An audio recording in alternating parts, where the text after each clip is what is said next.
Hi there everyone, I hope your week has gone well so far. Welcome back to your escape from everyday life. Today, something different. I want to introduce you to my friend David. David runs the Our Ride Life channel on YouTube, which is a channel all about Porsches. We thought in this episode we would swap channels for a day. On my channel, David is going to make the case for why the 996.1 first generation is the 996 you should go for. And on his channel, I'm going to make the case on why I think the second generation, or 996.2, is really the one you want. So I'm going to link to David's channel in the description. Go watch my thoughts there, but for now, David, take it away. Today I will tell you exactly why you want a 996.1 C2. When looking at a 996 generation of the Porsche 911, you have a ton of choices. Among these are the rear-wheel drive and the all-wheel drive versions, the Carrera 4S, the turbocharged models, and of course the GT2 and GT3, as well as whether you go for a 3.4 liter engine or a 3.6. Hey, sometimes less is more, and that is exactly the case with the 996.1 C2. The 3.4 liter flat six in a 996.1 is very reminiscent of the air-cooled cars. Sure, it may be water-cooled, but it has the same high revving characters as many of the air-cooled cars. Thanks to the smaller displacement on this rev-heavy engine, you won't get surprised going 140 miles per hour when you're passing a car, unless you mean to go 140 miles per hour. Hey, remember, high speed like that is what tracks and the Autobahn are for.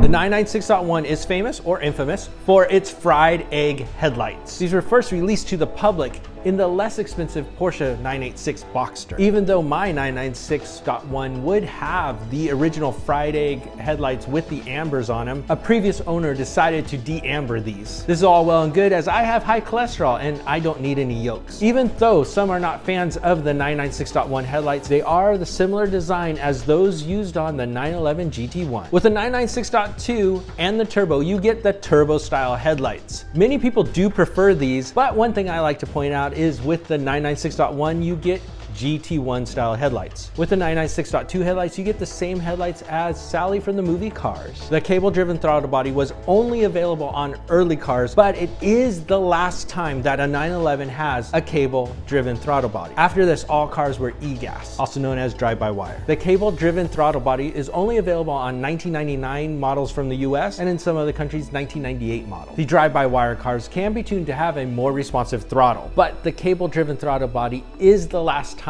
that you get that complete analog feeling of a cable-driven throttle in a 911.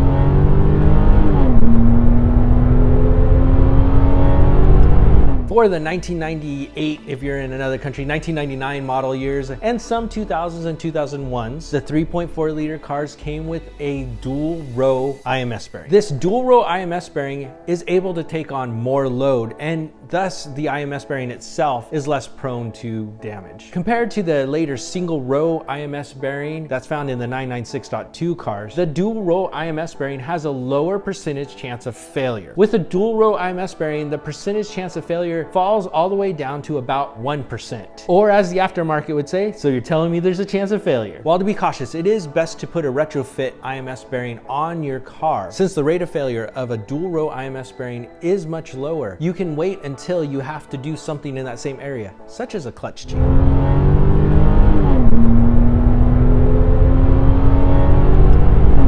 Like for like in terms of condition, mileage, and body style, the 996.2 will usually cost a few $1,000s more. Most of this added cost is because it has a slightly higher horsepower output. The gap not that long ago was a bit larger, but it does seem to be narrowing a bit as there is more appreciation for the 3.4 liter cars. And if you want any 996, you had better act now as more and more positive YouTube videos come out every day about the 996. It's happening at an alarming rate, and I know I'm part of the problem. Partly because of these videos, people are falling in love with the 996 all over again, and it's driving prices upward. As you can clearly see, the 996.1 is the best of the 996 generation. The fact that I own one and stand to benefit from this opinion has absolutely nothing to do with it. Well, that is irritating. He made a strong case there, didn't he? Stronger than I thought. Damn. Remember, however, for every yin there is a yang, so go and check out my counter-argument on Our Ride Life using the link in the video description below.